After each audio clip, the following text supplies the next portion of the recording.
Woo!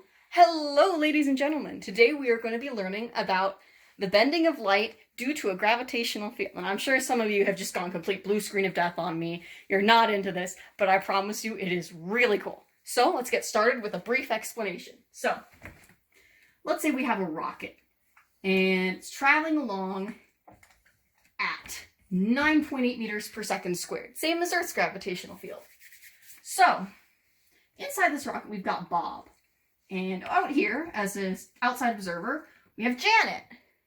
So inside this rocket, Bob grabs his baseball and he's like, I wonder what would happen if I threw this right now. So he, looks at the opposite wall, aims, and throws.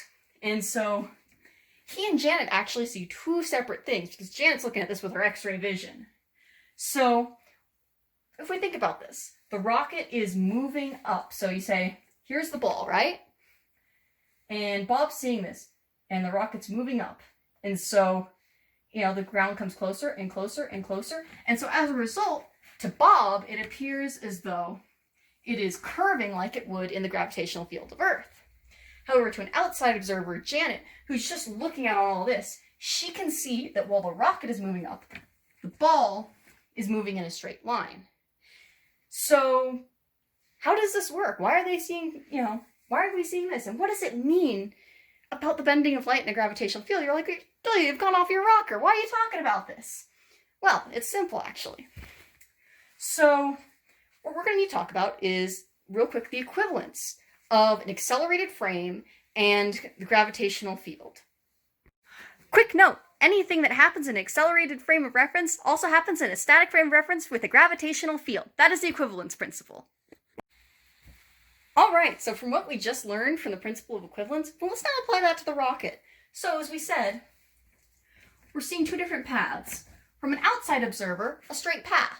But from an observer in the rocket, Bob, we're seeing a curved path, like that of gravitation.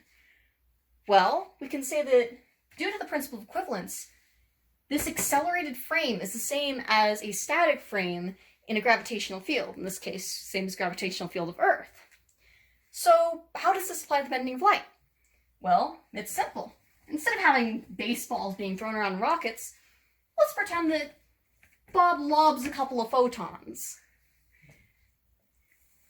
This is what Janet would see, just a straight line. However, Bob would see these curve. And since the equivalent static reference frame for a gravitational field is the same as this accelerated frame of reference in the rocket, then we can say they're the same, and light bends in a gravitational field.